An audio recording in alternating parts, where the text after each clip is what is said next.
beer thoughts presented by Outlaw Beer. Okay. And I'm gonna crack open a beer. You're more than welcome to crack open a beer if you'd like. That'd be pretty silly if I didn't. Yeah, you never know. I mean, cheers. Cheers. Beer thoughts presented by Outlaw Beer. It's just random, relevant topics that I like to talk about. So let's start. Okay, there you go. One sip for me. Today's NBA. I mean, what are your thoughts on today's NBA? Well, I'll be honest.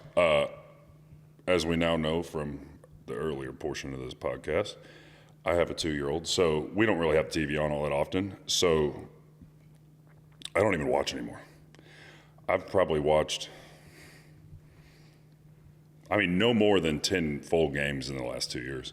Now, I loved my time in the NBA. I feel insanely blessed. Still have a lot of close friends that play, people on different staffs. I was, like I said, relationship building was the most important to me. So it's not like I just leave it in the rear view. Like I check in with all those people. But in terms of watching the game, I actually don't watch all that often, except for the playoffs, I guess. But it's interesting. I guess viewership is down a little bit. I'm not entirely sure why. It doesn't help that a portion of the season is alongside the NFL. That's massive viewership. So the NFL owns the NBA. LeBron had to do his thing on Christmas Day, and but yeah, no, you just look at the sheer numbers; it's insane. So, man, it's interesting. Like times change, everything changes. Like look at country music.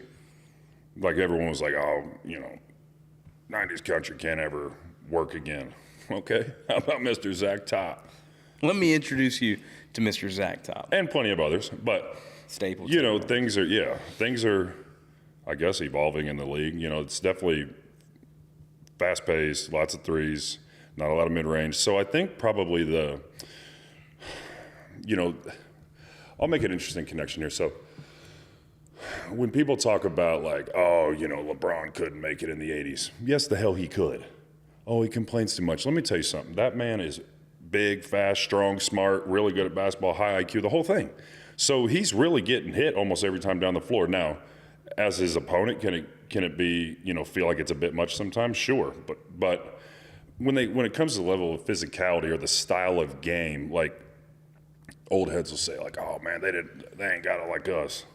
I don't know if I agree. Like times change. Same goes for, old head country music listeners. I'm not pointing the finger at nobody. I like all of it.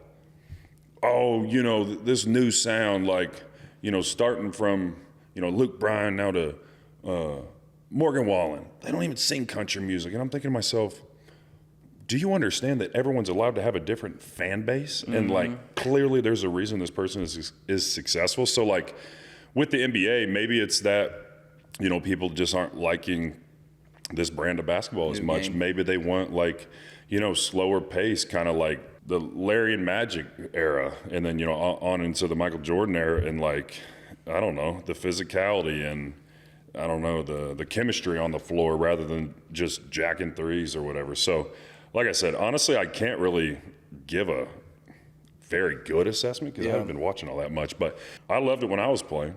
What about another beer thought that I have when I'm always just popping up a nice cold Outlaw Beer? Come on.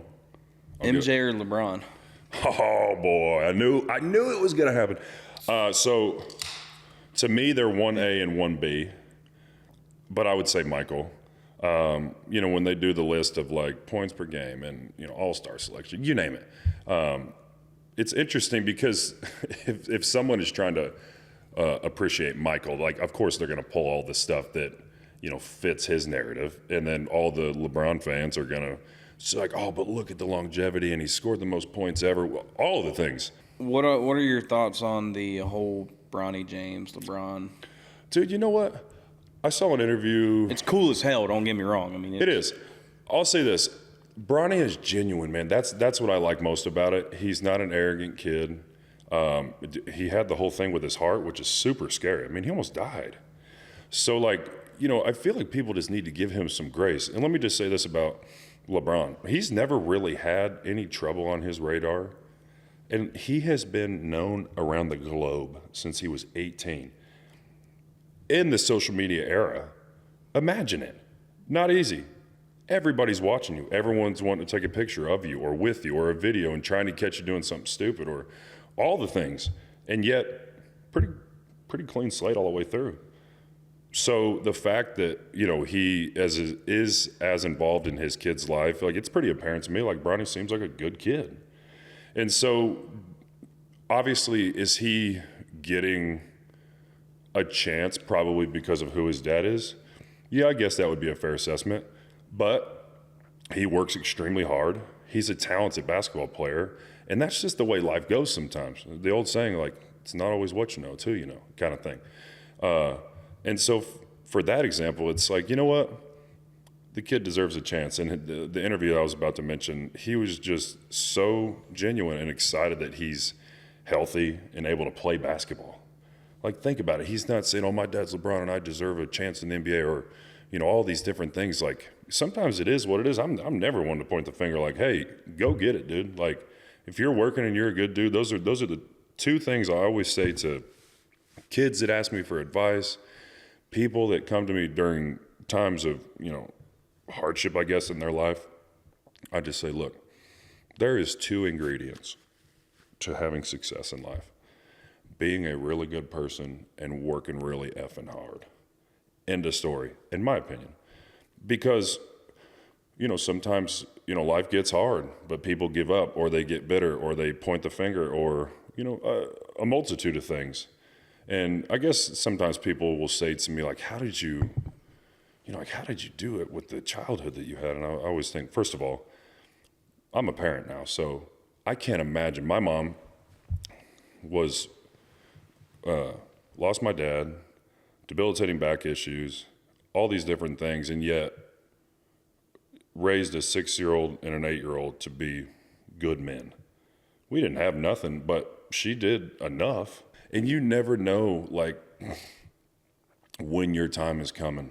And that could be playing sports, and I can give you some examples about that if you want, about staying ready. Like, the biggest moments of me staying ready are what kept me in the league and what got me paid in the playoffs.